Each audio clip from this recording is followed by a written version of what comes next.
Welcome to the Reparenting Daily podcast.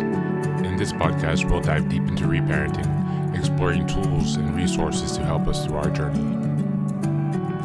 The podcast is divided into 3 sections. First is a reading. Second is a discussion of the reading followed by a journal prompt.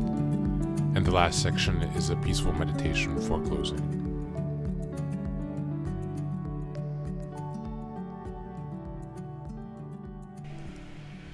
Hello, good morning, good afternoon, good evening. Welcome today. Today's reading is from The Powerful Feeling by Pete Walker. The reading is from page 205, and we're on the section Sarcasm, the leaking out of repressed anger. Sarcasm, the leaking out of repressed anger. A child who teases is expressing indirect hostility.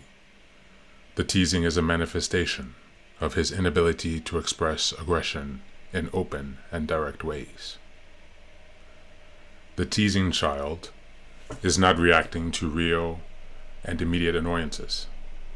He is scapegoating and expressing ill will that has been carried over as a result of past suppression of the direct expression of his feelings. Bach and Goldberg.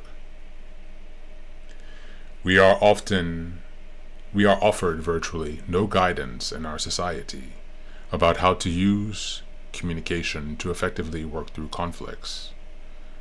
We are not even taught that it is normal to have differences and disappointments with our friends and lovers. Conventional wisdom says that if we really like them,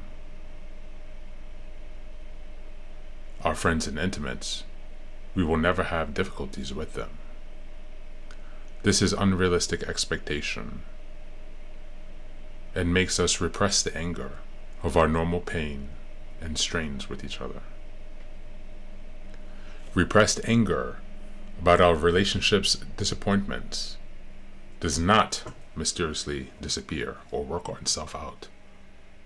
It always creates a pressure in the unconscious that seeks release. This release often occurs when our unexpressed criticisms unconsciously leak out into our speech and cause us to say cutting things to each other in the name of humor.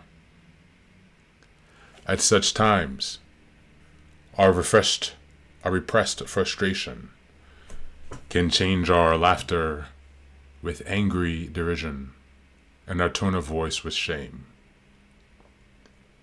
Even a whispered dig can carry emotional venom. Sarcasm commonly substitutes for assertiveness in many everyday situations. Instead of confronting an issue of lateness directly, we might ridicule our friend with labels like flake or space cadet. Instead of directly confronting flirtatiousness or talking about our own jealousy, we might make nasty jokes about our partner's appearance. Instead of asking for better listening, we might tease the other about being senile or scatterbrained. Instead of saying no to the request to do something we do not want to do, we might call the proposed activity clever for some with a low IQ. Instead of admitting we do not know something, we might reply, "What kind of idiot would ask a question like that? What do I look like? An encyclopedia?" If we remain unconscious about the hurtfulness of our teasing, we may become habituated to using sarcastic humor as a disguise and release for our aggression. If our victim squirms in discomfort or protests our abrasiveness, we may then justify ourselves with condescending disclaimers. "What's the matter with you? Can't you see I was just kidding? Do you have a sense of humor? You always take everything so seriously.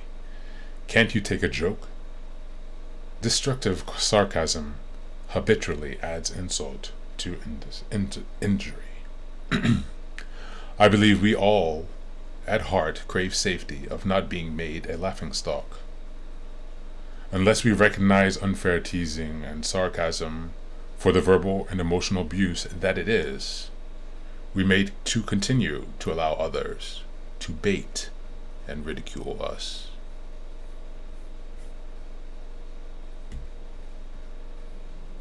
Thank you, and that's the end of the reading for today.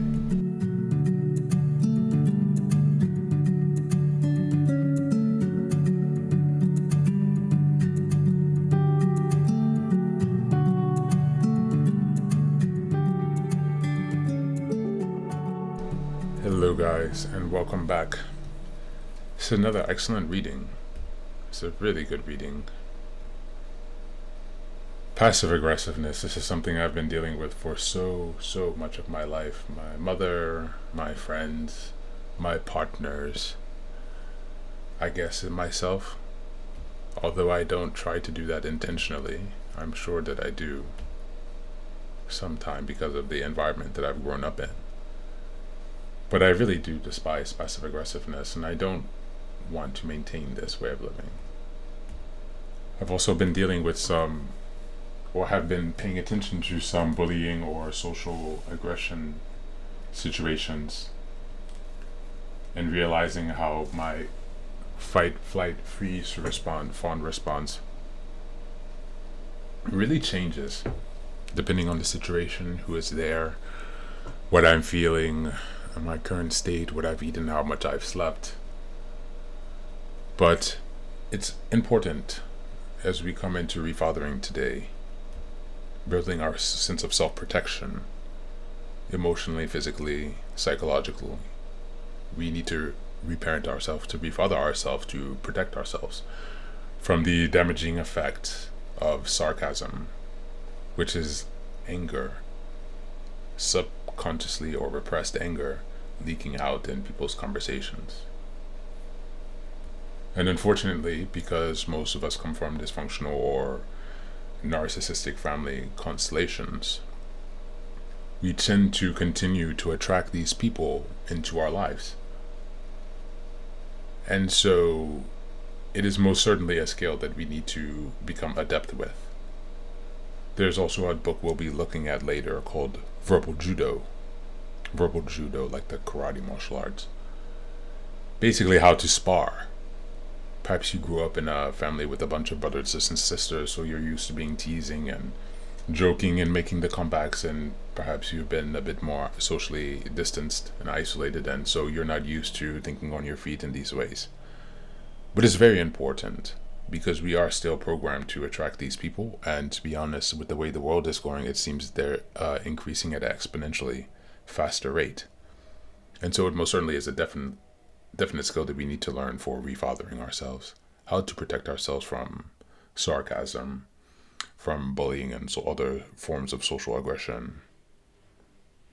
And I used to be quite disturbed by this, but everything comes back to perspective, as long as you can shift your perspective to a more empowered place, it will be much easier to deal with the sarcasm, the bullying, and put downs. Once you remove these people from the pedestal,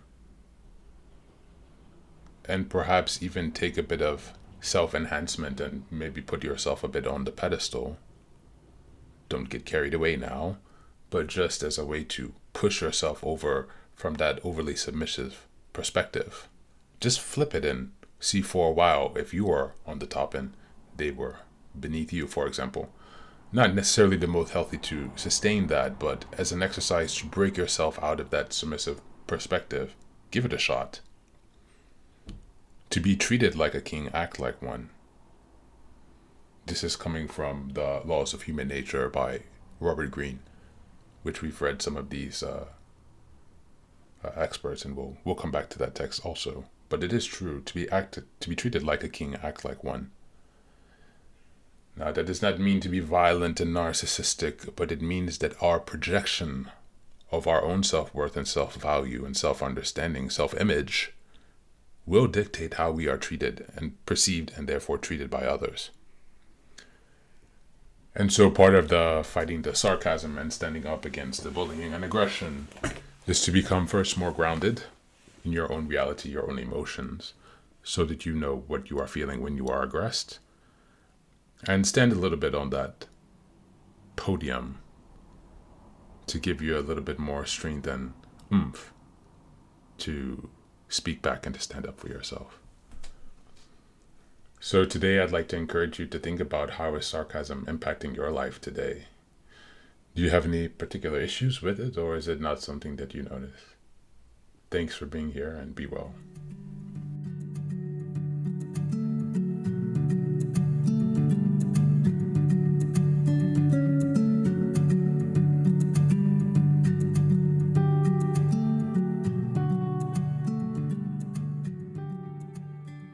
And now, let us move on to the final section, the meditation. This is an unguided meditation. I will simply provide some music and you can take some time to relax. Please feel free to choose a location and a place where you feel safe and where you can be undisturbed for the next 10 minutes. You can choose to be sitting down, standing, as you like, wherever you are most comfortable. Thank you for being here and enjoy the meditation.